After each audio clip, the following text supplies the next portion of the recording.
Ok, donc je mute les micros pour commencer. Bonsoir à tout le monde, bienvenue à l'atelier. Alors, pour commencer l'atelier aujourd'hui, je ne sais pas si vous avez vu la série Three Body Problem. Donc, ça parle au lieu en fait d'une dualité, sujet-objet, d'accord? Ça parle en fait d'une trinité, c'est-à-dire en fait trois choses au lieu de deux, ok? Et on va utiliser ce concept dans la visualisation d'aujourd'hui, dans l'observation. En fait. Donc, dans l'observation, je voudrais que vous repensiez en fait à n'importe quelle situation qui vous vient à l'esprit, qui concerne vous en tant que personne, à n'importe quel âge en fait de votre vie humaine, et une autre personne. Donc, ça peut être un ami, un, un problème qu'il y a eu avec quelqu'un, ça peut être des parents, peut être, voilà, un autre personnage qui vous vient à l'esprit, et que vous mettiez en fait ces deux personnes, donc ce qui est considéré comme étant la vôtre à ce moment de l'espace-temps, avec le corps qui va avec, son histoire, etc., dans votre main gauche. À l'intérieur, mettez votre personnage dans votre main gauche. Et dans la main droite, vous mettez l'autre personnage avec lequel il y avait cette interaction qui vous vient à l'esprit. Okay, et considérez le troisième point, qui est le point d'observation de ces deux points. Donc là, il y a trois points maintenant. Hein. Il y en a un dans la main gauche, votre personnage, dans cet espace-temps. L'autre dans la main droite, qui est l'autre personnage, qui vous vient à l'esprit dans l'interaction qu'il y a eu à ce moment-là. Et le troisième point, c'est l'observateur qui voit la scène. Maintenant, qui voit en fait l'interaction entre les deux corps, hein, les deux corps, les deux objets qui sont dans chacune des mains. Et de bien prendre en considération le troisième point, qui est le point d'observation de ces deux objets.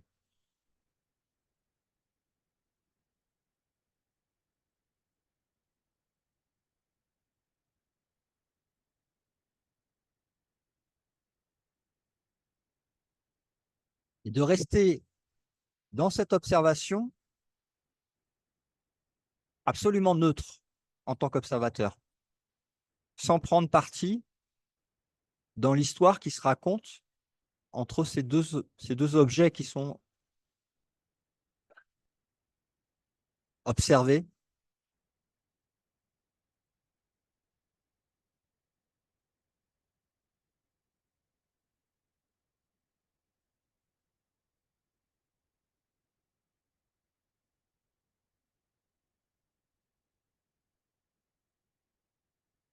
Donc, pour faire cet exercice, on n'a pas besoin de l'outil d'analyse mentale. Hein. C'est juste une observation.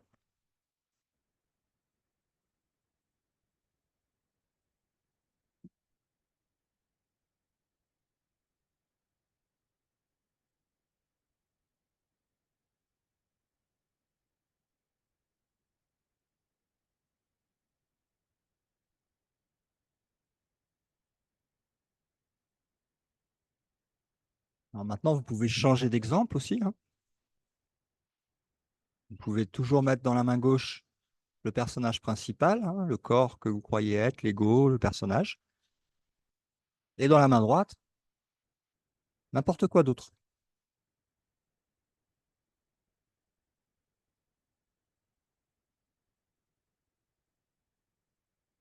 Que ce soit sous la symbole d'un corps physique ou sous le symbole d'un corps qui soit un autre concept que physique, comme par exemple une famille, un gouvernement, un pays,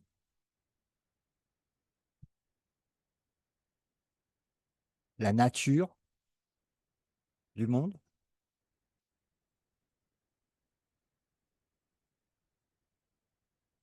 la planète, l'univers entier, si vous voulez même. Ça change pas l'observation de ces deux choses qui apparaissent, l'un dans la main gauche, l'autre dans la main droite. Donc il y a un troisième point qui observe les deux concepts. Le concept de soi, du petit soi, et le concept extérieur à soi-même.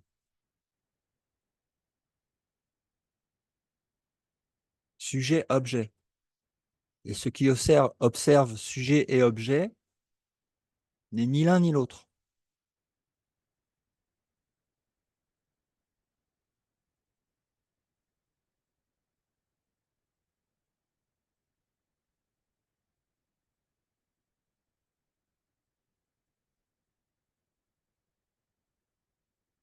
Alors, vous pouvez voir dans la main gauche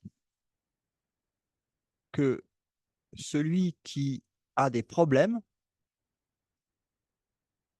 c'est celui qui est représenté dans la main gauche, à savoir le personnage.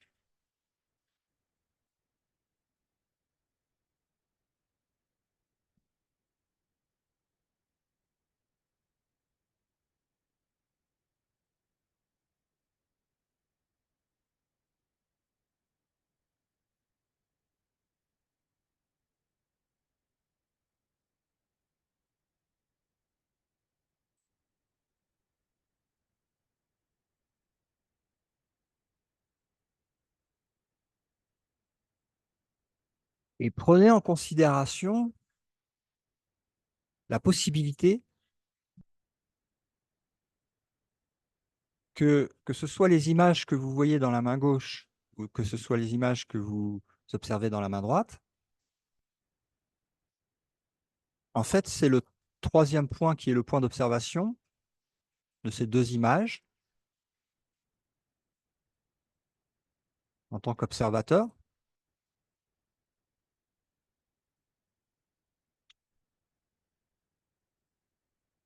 qui est lui-même le projecteur de toutes les images en même temps.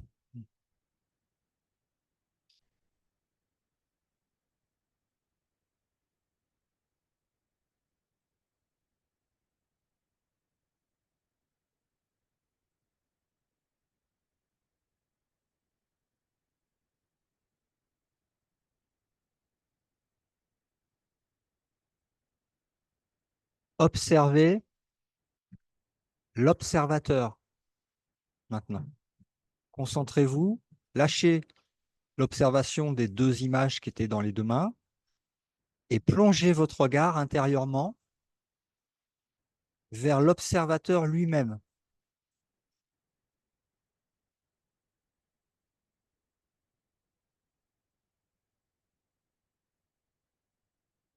De façon à voir qu'il projette lui-même les images qu'il perçoit. Il est le projecteur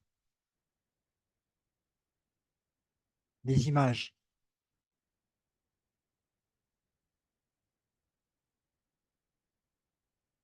Cet œil qui peut observer le projecteur des images est l'observateur de l'observateur, qui est aussi le projecteur.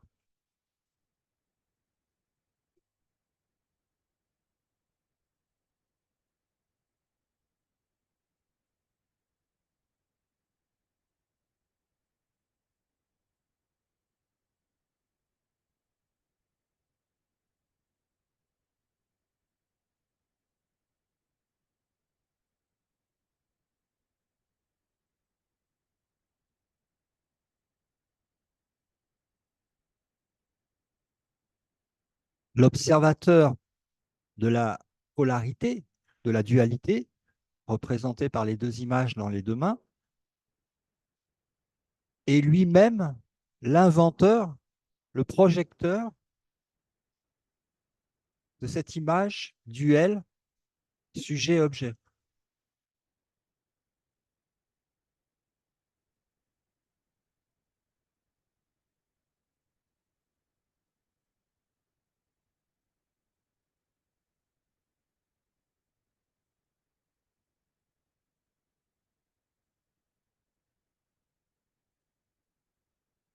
Et ça, vous pouvez le voir quand vous lâchez en fait l'observation des sujets-objets et que vous regardez l'observateur.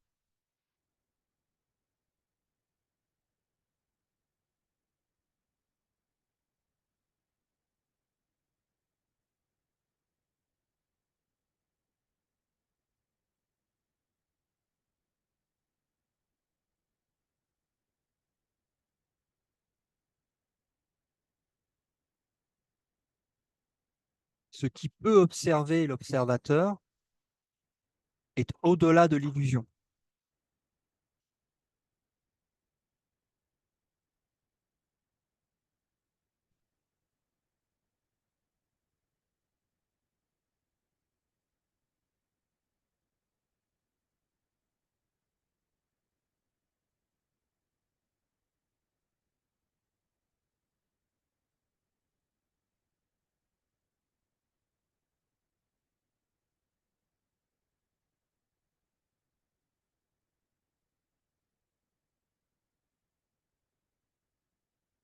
Donc l'état intermédiaire, en fait, c'est l'observateur de la dualité qui projette dans sa propre conscience l'idée de la séparation de la dualité et des personnages en interaction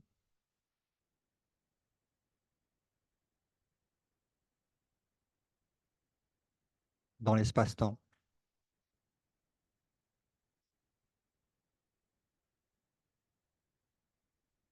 L'observateur de ça, qui est le plan causal, hein, qu'on appelle aussi le plan de l'âme, et qui en fait fait croire que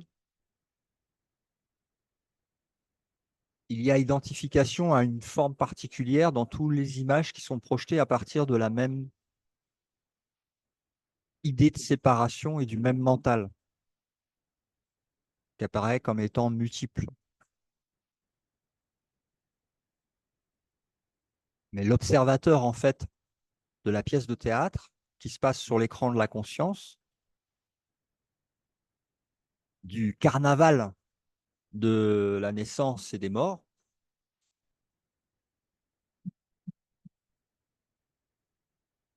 est lui-même le projecteur de ça.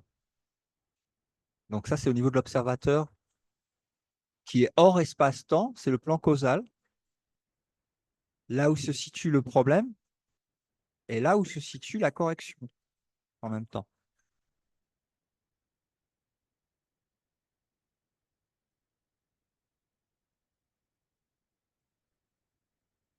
Et donc le regard se plonge à l'intérieur pour observer l'observateur, qui est aussi le projecteur et qui est aussi lié à cette idée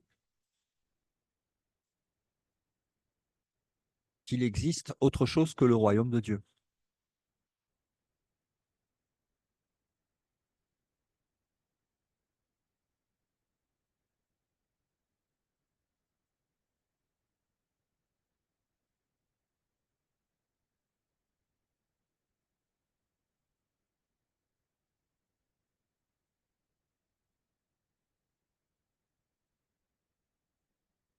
Et à cet endroit, si on peut appeler ça un endroit,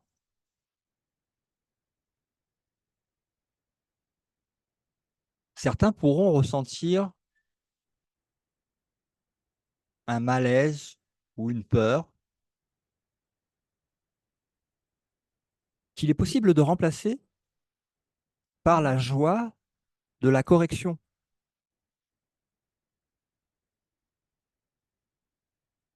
d'une erreur, laquelle correction va apporter une ouverture des cadenas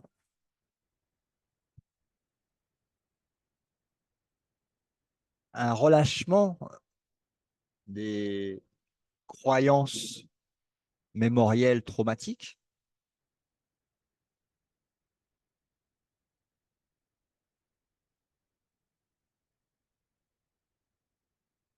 le retour constaté d'une plus grande paix intérieure,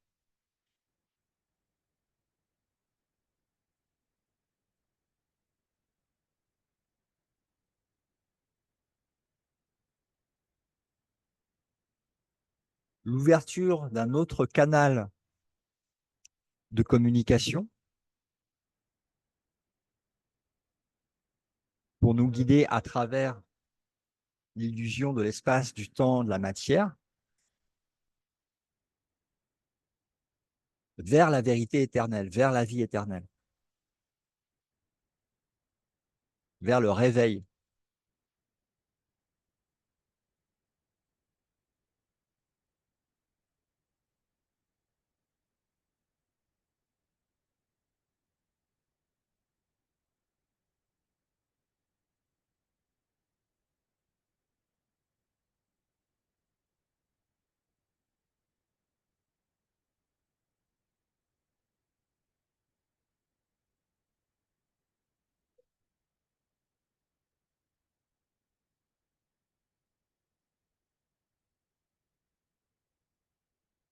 Un jour, je vais vous partager une, euh, une visualisation en fait que, que j'ai eue pendant en fait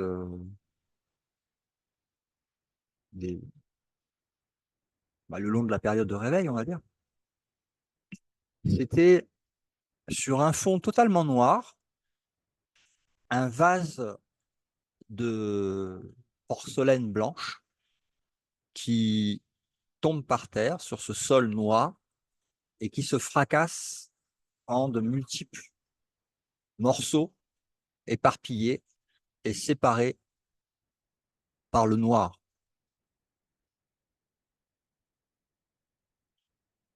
Et je vois en fait ce vase cassé avec ces morceaux, chacun étant évidemment individualisé, séparé, particulier, différents chacun des uns des autres,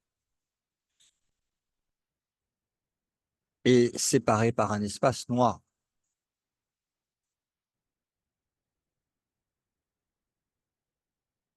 Et je reste à observer cette image.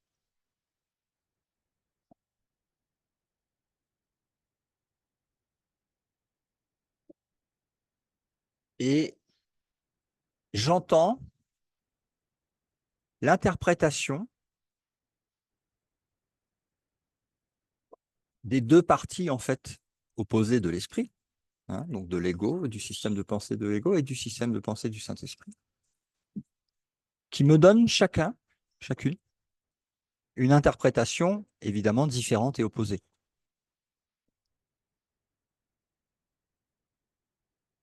Et c'est comme être au milieu, entre les deux,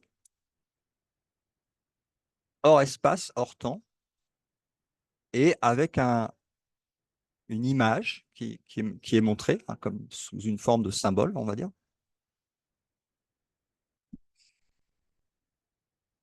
Et il y a deux voix, deux interprétations différentes du symbole.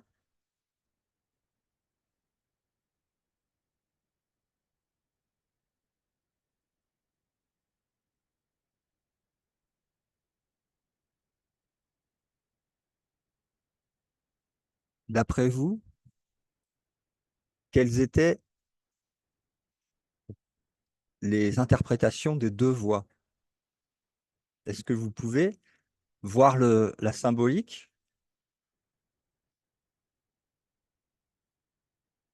et écouter deux interprétations de cette symbolique qui sont totalement opposées dans leur interprétation?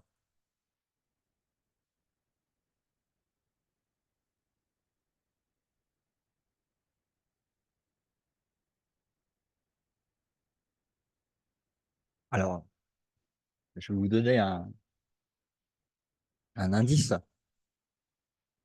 Mais vous l'avez déjà, en fait. Il y a une voix qui dit qu'il faut recoller les morceaux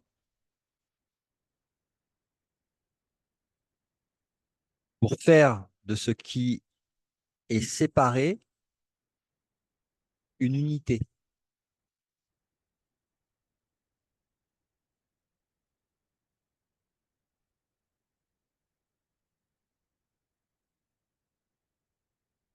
Je vois la voix de l'ego et la voix du Saint-Esprit. Moi aussi.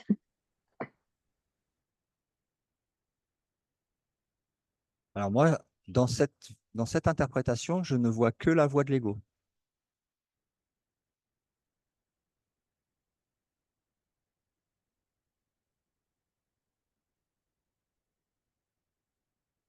Parce que l'autre voix me dit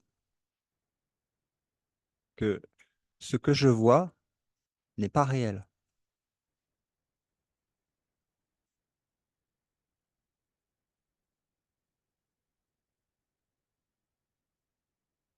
Que ce qui peut être cassé n'a jamais existé. Parce que ce que crée l'éternel ne peut pas être menacé d'aucune sorte. Ce que Dieu a joint ne peut pas être mis en morceaux. Donc je sais que la première interprétation vient de la voix de l'ego.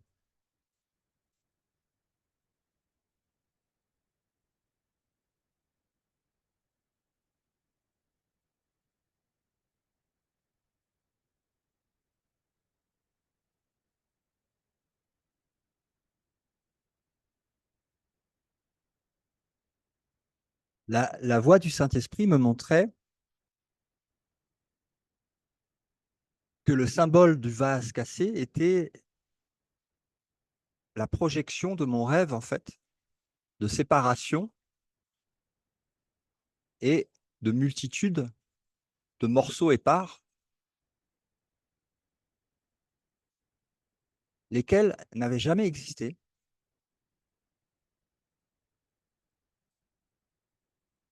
étaient juste des images projetées à partir d'une idée complètement loufoque, fausse, impossible,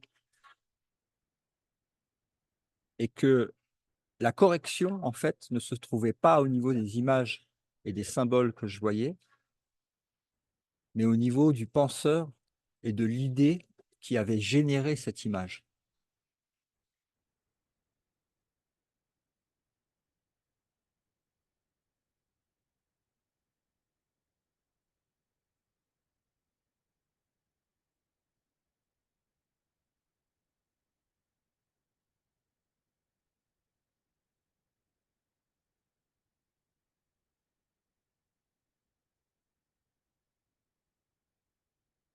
Que la solution au problème, qui était perçue sous forme, en fait, de symboles, se trouvait sur un autre plan que celui que le mental me montrait, à savoir le résultat et non pas la cause.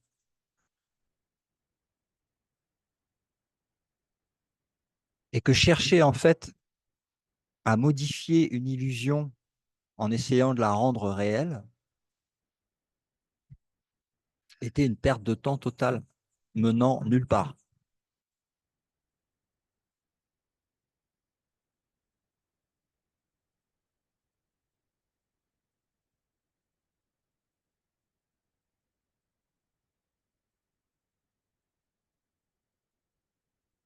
Et l'idée était plutôt en fait de lâcher le rêve totalement.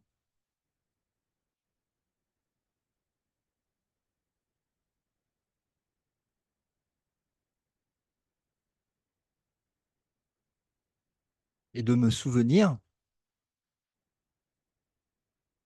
de ce que je suis et de comment ce mécanisme en fait d'identification et de mise en esclavage en fait par des chaînes de croyances et de projections pouvait être défait au niveau du choisisseur entre les deux interprétations de ce vase cassé que représente en fait le Big Bang, l'idée de la séparation ou de l'identité personnelle.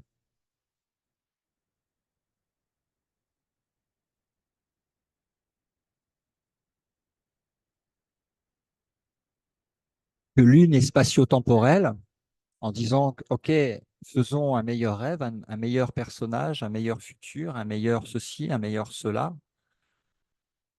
euh, et que l'autre appelait au réveil, simplement.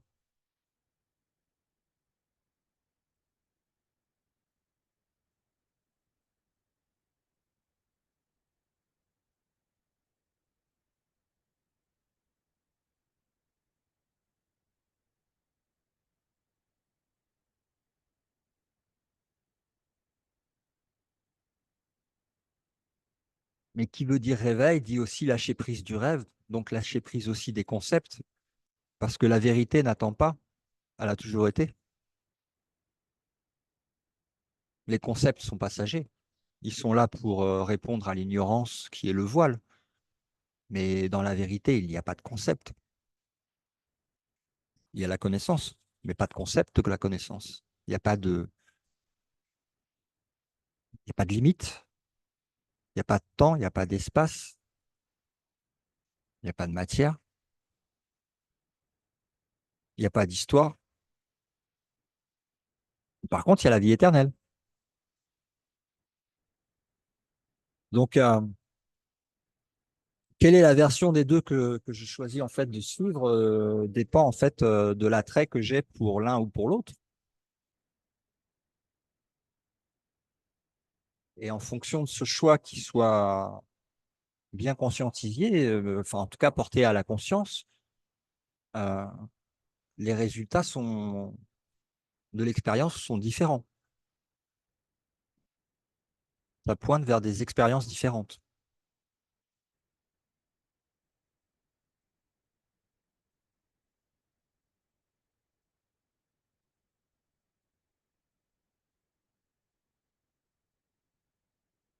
Donc j'ai lâché le vase, mais j'ai vu aussi qu'il y avait toujours un attrait pour essayer Ah, c'est un peu comme un réveil d'un rêve nocturne que tu fais qui devient en fait, il y a un scénario qui se passe dans ton rêve nocturne et tu arrives à un moment où le rêve diurne veut prendre la place du rêve nocturne et donc le corps se- enfin, l'esprit se re-rêve encore dans le lit, mais il sait que s'il redevient complètement l'idée du corps, il va perdre la suite du rêve nocturne qu'il est en train de faire qui attire son attention. Et donc, il essaye de redormir un peu plus. Il essaye de voir la suite du rêve.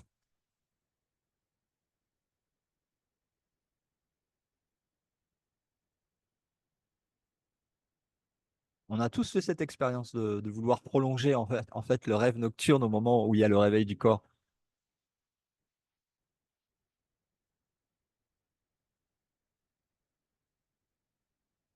Et c'est vraiment l'analogie que je vois avec est-ce que je recolle des morceaux du vase ou est-ce que je me réveille du fait que déjà au début, il y avait quelque chose qui puisse être brisé, à savoir le vase lui-même.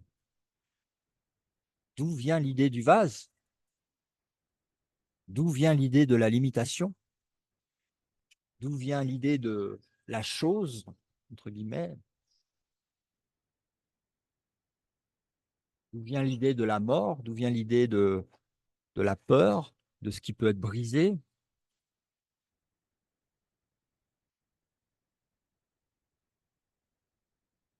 Qu'est-ce qu'elle permet de couvrir?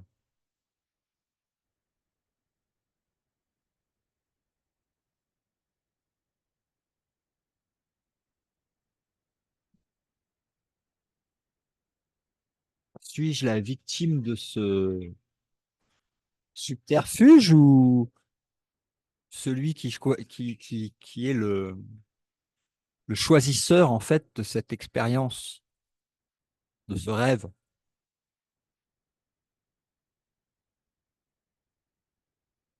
Qui a la responsabilité et le pouvoir du choix?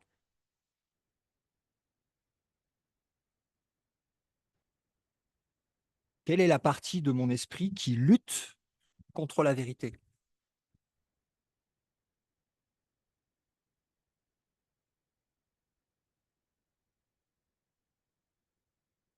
Est-ce que cette partie qui lutte contre la vérité a réellement le pouvoir de cacher la vérité si je lui retire ma croyance?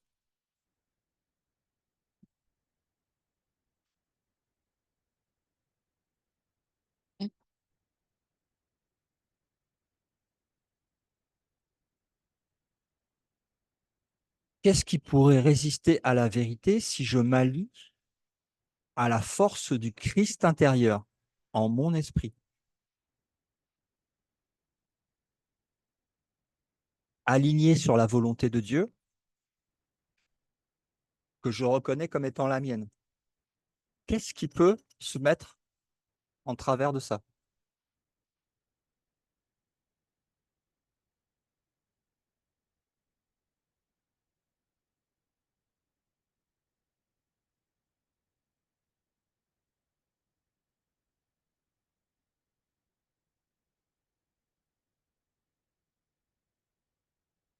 Est-ce que je m'allie à la faiblesse du mensonge ou à la force de la vérité?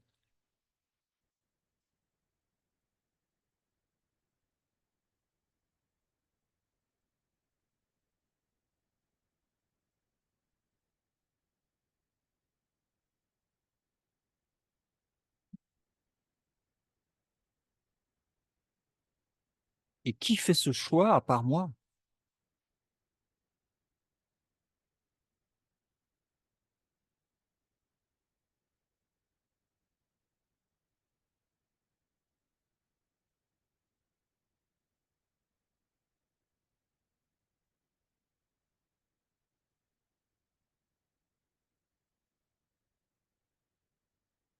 Qui peut me retenir loin de Dieu à part la croyance que je ne suis pas ce que je suis?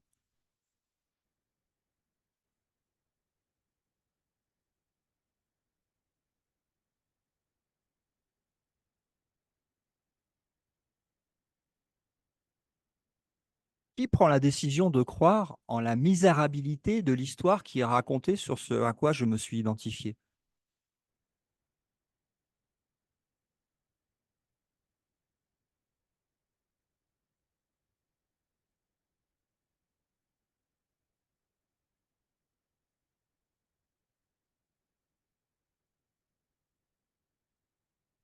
Qui, à part moi, peut croire que ce que Dieu a créé peut se casser en mille morceaux et qu'il conviendrait qu'une force extérieure,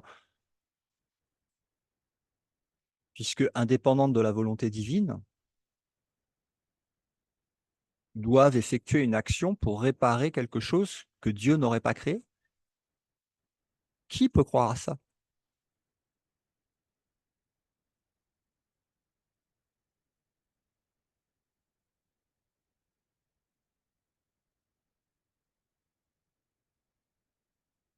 Qui maintient l'illusion maintenant? Qui a le choix? Qui est libre?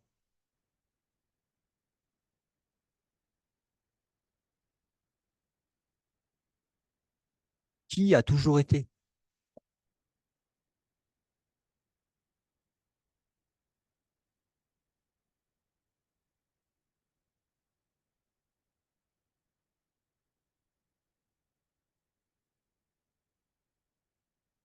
De quoi est la seule réalité maintenant et à jamais?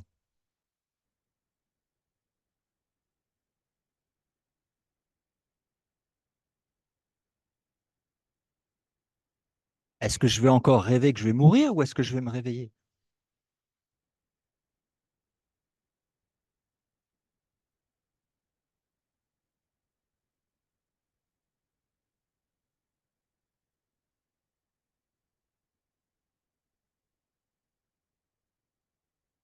Est-ce que je crois encore que je suis différent, spécial, ou est-ce que je connais que tout est pareil?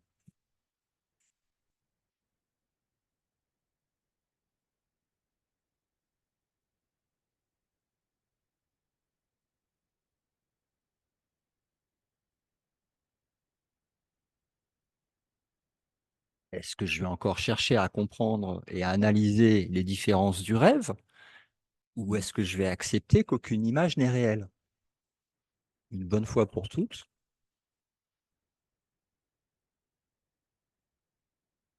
et où il n'y aura plus besoin de classer les illusions entre elles?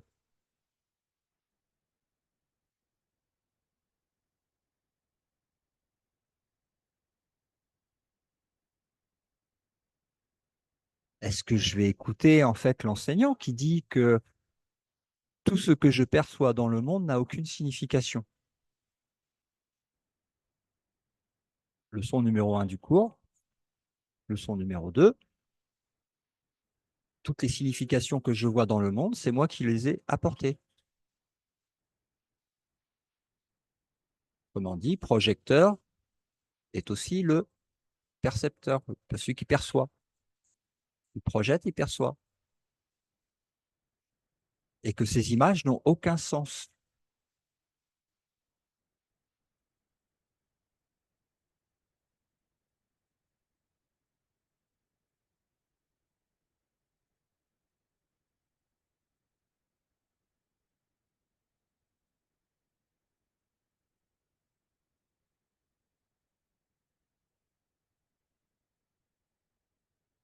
Autant de questions auxquelles il va falloir regarder et répondre.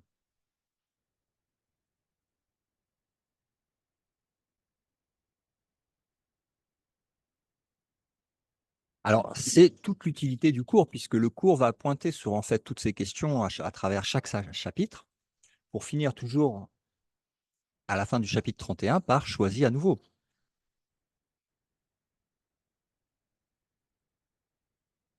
Délivre-toi toi-même.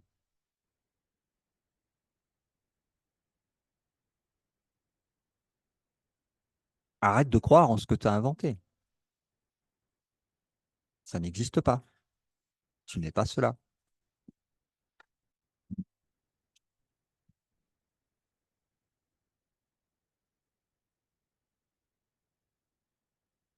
Rien de ce que tu perçois n'est ce qu'il est dans le monde.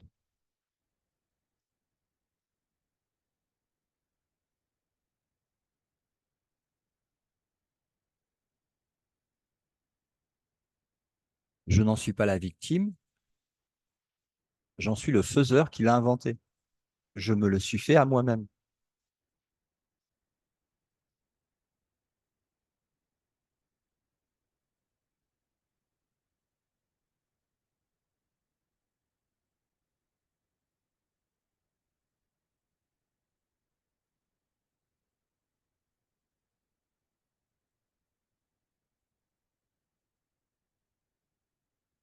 Mais ce que je me suis fait est sans signification parce que ça n'existe pas. Je l'ai inventé dans un rêve.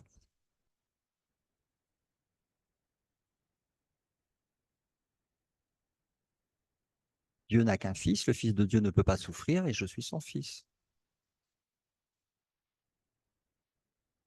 Ou je demeure tel que Dieu m'a créé et ça signifie sans corps,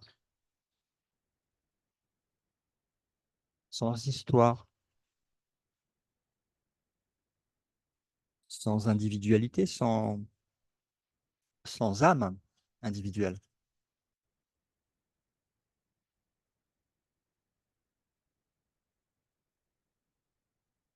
Cela n'est jamais arrivé. Des images, simplement dans un rêve, qui peuvent être observées par le rêveur du rêve au plan causal, hors espace-temps, lequel rêveur du rêve se réveille et n'existe pas non plus, puisque Une fois que le réveil est fait, l'illusion a disparu.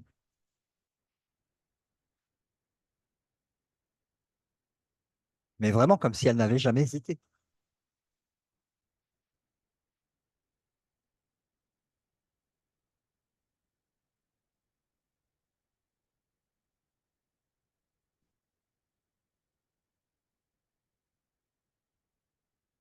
Est-ce que vous vous posez ces questions? Ou est-ce que ça vous aide de les rappeler, en fait?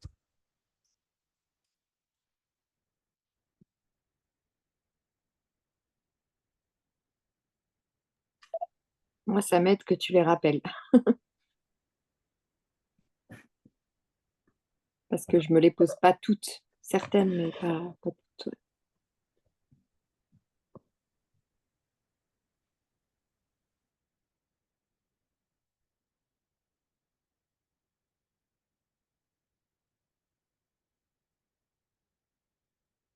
Ah, le mental, il veut toujours qu'il y ait quelque chose à faire.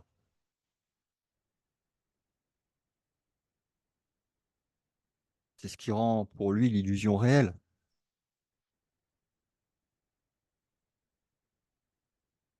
Mais l'esprit, lui, il dit, défais-toi de tes illusions. Tu es ce que tu es. Juste à défaire.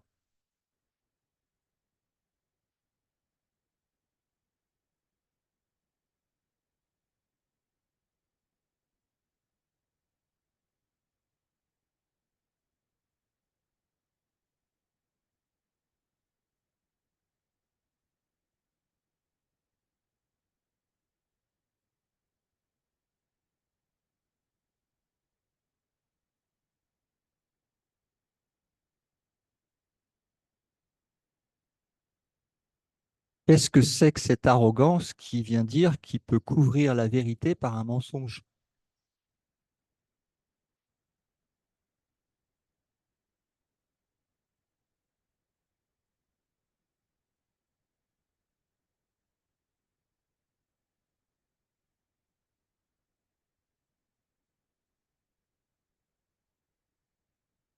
Il était une fois au lieu de je suis,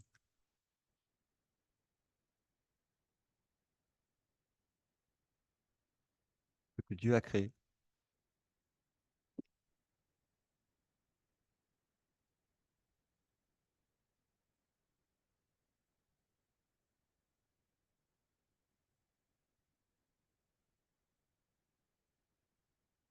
L'histoire de la personne, c'est une blague.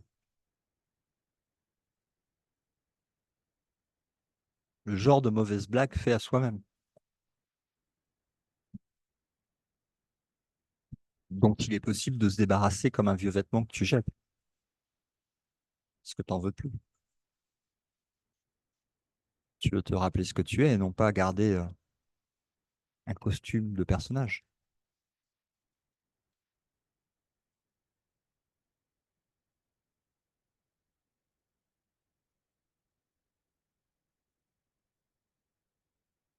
Il y a un passage que je voudrais vous lire du,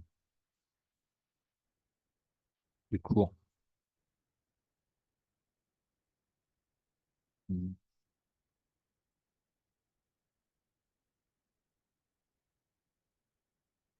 Dans le chapitre 2,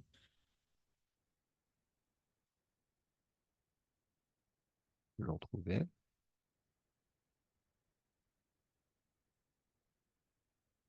Oula, j'étais trop loin. Là,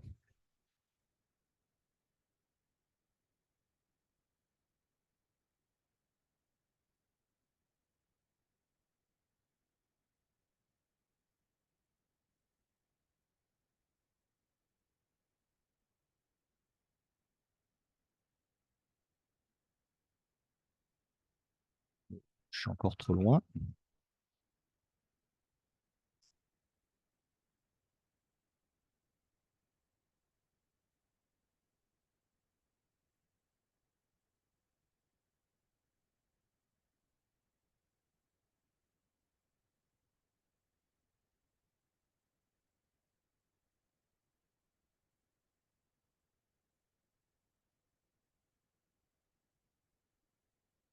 Ok, c'est de l'autre côté.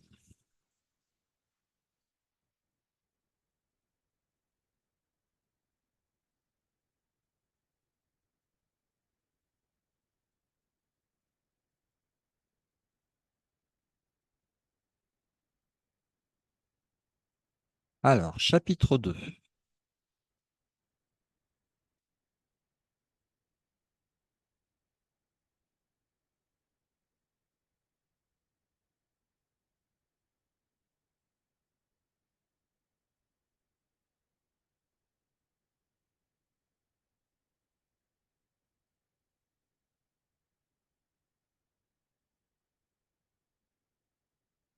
En définitive, toute peur peut se réduire à cette malperception fondamentale selon laquelle tu es capable d'usurper la puissance de Dieu.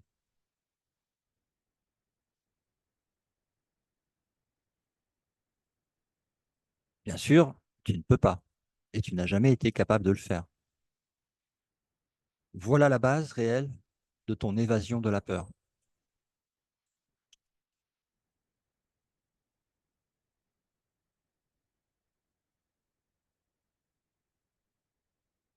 L'évasion est amenée par ton acceptation de l'expiation, qui te permet de te rendre compte que tes erreurs ne se sont jamais réellement produites. C'est seulement après le profond sommeil que le profond sommeil fut tombé sur Adam qu'il a pu faire des cauchemars. Si une lumière est allumée soudainement pendant que quelqu'un fait un rêve apeurant, il se peut tout d'abord qu'il interprète la lumière comme faisant partie de son rêve et qu'il en ait peur. Au réveil, toutefois, la lumière est correctement perçue comme étant sa délivrance du rêve, auquel plus aucune réalité n'est alors accordée.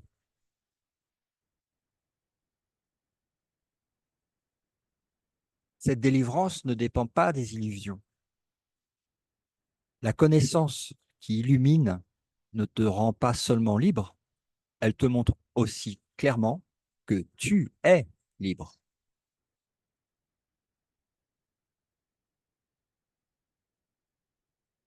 Quels que soient les mensonges auxquels tu peux croire, le miracle ne s'en soucie pas, qui peut tous les guérir avec la même facilité. Il ne fait pas de distinction entre les malperceptions. Son seul souci est de distinguer entre la vérité d'une part et l'erreur d'autre part. Certains miracles peuvent sembler plus immenses que d'autres. Mais souviens-toi du premier principe de ce cours, il n'y a pas d'ordre des difficultés dans les miracles. En réalité, tu es parfaitement inaffecté par toutes les expressions du manque d'amour. Celles-ci peuvent être de toi comme d'autrui, de toi envers autrui ou d'autrui envers toi. La paix est un attribut en toi. Tu ne peux pas la trouver au dehors. La maladie est une forme de quête extérieure. La santé est la paix intérieure. Elle te permet de rester inébranlé face au manque d'amour venant du dehors et capable, par ton acceptation des miracles, de corriger les conditions qui procèdent du manque d'amour en autrui.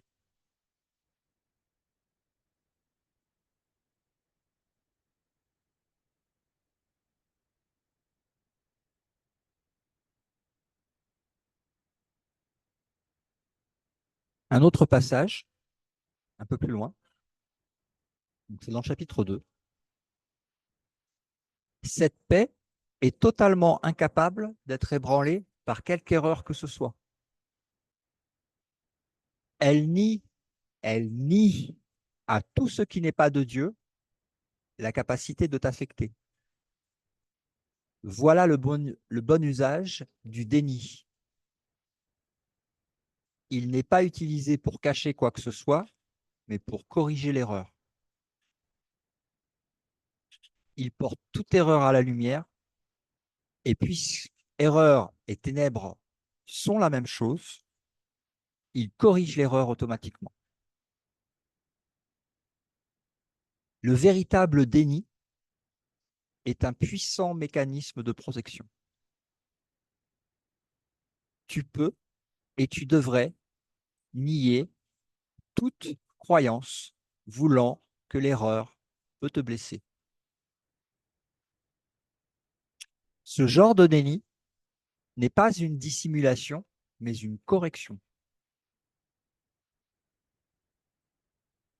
Ton esprit juste en dépend. Le déni de l'erreur est une solide défense de la vérité.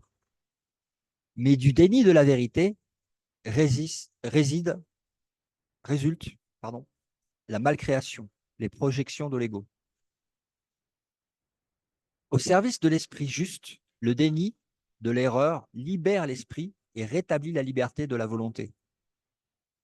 Quand la volonté est vraiment libre, elle ne peut pas mal créer parce qu'elle ne reconnaît que la vérité.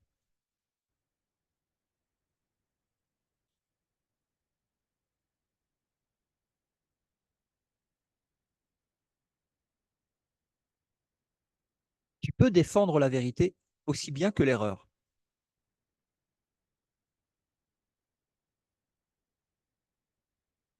Le choix. Tu peux défendre la vérité aussi bien que l'erreur. Les moyens sont plus faciles à comprendre une fois que la valeur du but est fermement établie. La question est de savoir à quoi ils servent. Chacun défend son trésor et fait cela automatiquement. Les vraies questions sont: quel est ton trésor? Et à quel point est-il précieux? Quand tu auras appris à considérer ces questions et à les rapporter à toutes tes actions, tu auras peu de difficultés à clarifier les moyens. Les moyens sont disponibles à ta demande. Tu peux toutefois gagner du temps si tu ne prolonges pas indûment cette étape. Elle sera réduite incommensurablement si le point de mire est le bon.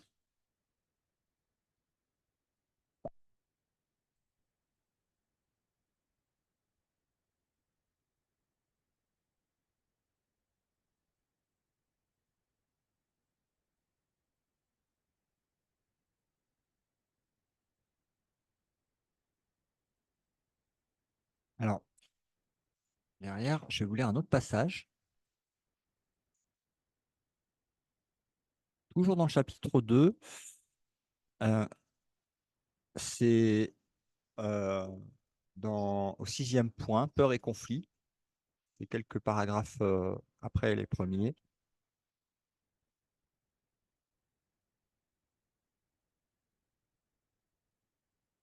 OK.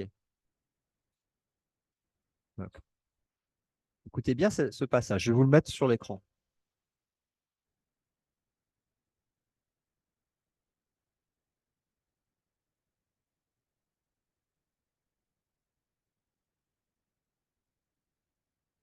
OK.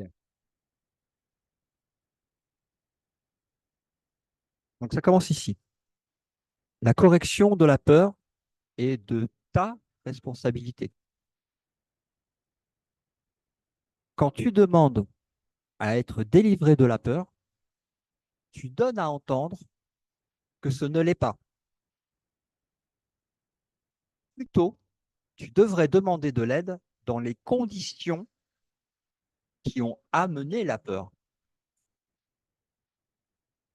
Donc, c'est ce dont on parlait tout à l'heure, à savoir, c'est pas au niveau où on croit que ça se passe, c'est au niveau du plan causal, avant que la projection ne se fasse. Quelles sont les conditions? Je demande de l'aide pour observer les conditions qui ont amené la peur. Ces conditions entraînent toujours un désir d'être séparés. À ce niveau, tu peux faire quelque chose. Ok. Tu es bientôt trop tolérant à l'égard des vagabondages de l'esprit et tu excuses passivement ces malcréations. Le résultat particulier n'a pas d'importance, mais l'erreur fondamentale en a. Donc l'erreur fondamentale, elle est sur le plan causal. La correction est toujours la même. Avant de choisir de faire quoi que ce soit, demande-moi si ton choix est en accord avec le mien. Si tu es certain qu'il l'est, il n'y aura aucune peur.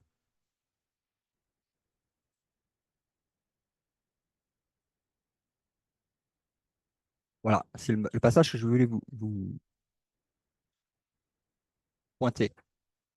La correction de la peur est de ta responsabilité. Quand tu demandes à être délivré de la peur, tu donnes à entendre que ce ne l'est pas. Demande plutôt, tu devrais demander plutôt de l'aide dans les conditions qui ont amené la peur. Ces conditions entraînent toujours un désir d'être séparé.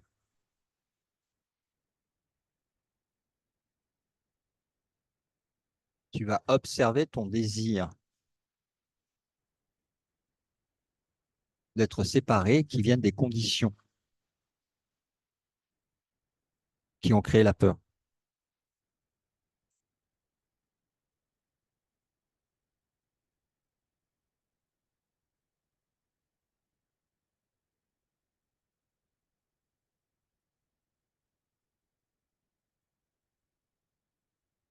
Donc, il y a une introspection à faire. Je vais arrêter le partage d'écran.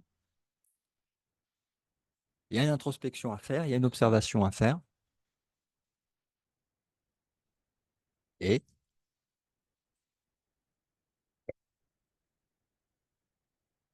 ça va amener vers le pouvoir du choix.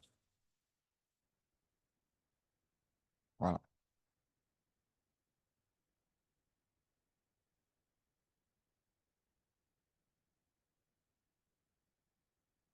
Donc, c'est vraiment pas des réponses intellectuelles qui vont libérer, mais une introspection, hein, qui va laisser place en fait à des corrections de choses qui ne sont pas vues dans les conditions qui ont amené à la peur et qui impliquent toujours l'idée de la séparation.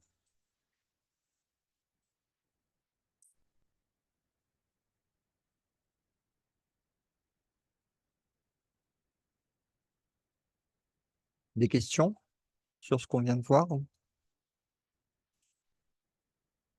C'est bon. Le désir est égotique. Oui, bien sûr.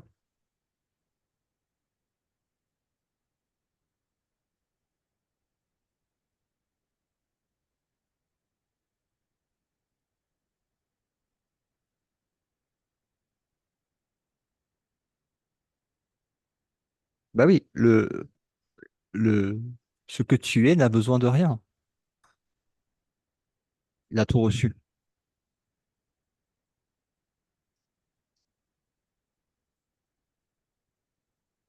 De mon côté, pas de questions sur ce qu'on vient de voir.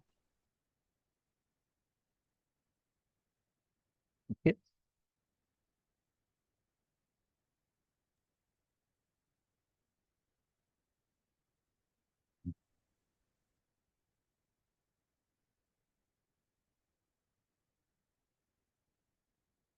Le Saint-Esprit n'a pas besoin de connaître nos besoins, on va dire, matériels, personnels ou de leçons au niveau de l'esprit. Il le sait déjà. Et c'est déjà fait, c'est déjà acté, c'est déjà corrigé et c'est jamais arrivé. Après, l'histoire du temps et de l'identification, c'est de notre responsabilité, de notre maintien de la croyance dans ce qui n'est de la rêverie, on va dire.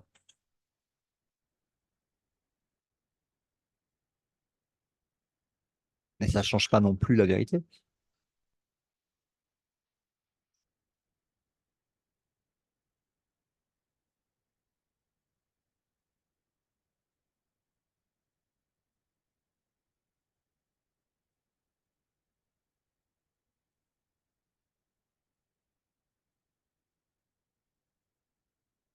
Eh ben, c'était super.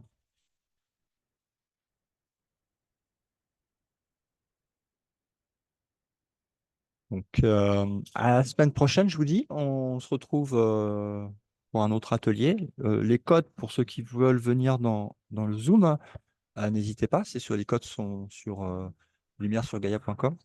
Sur la page d'accueil, vous allez trouver les codes pour l'atelier. C'est toujours les mêmes chaque semaine pour l'atelier du mardi. Et puis, il y en a un autre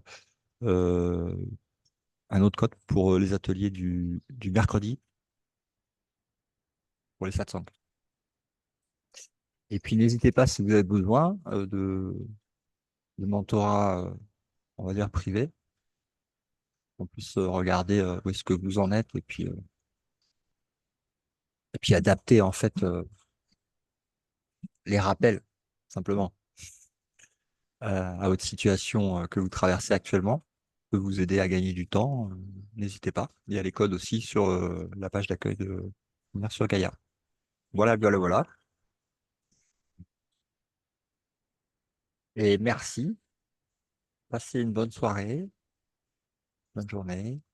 Laurent, on peut se retrouver pour une conversation particulière? Ouais, je t'appelle juste après. D'accord, merci.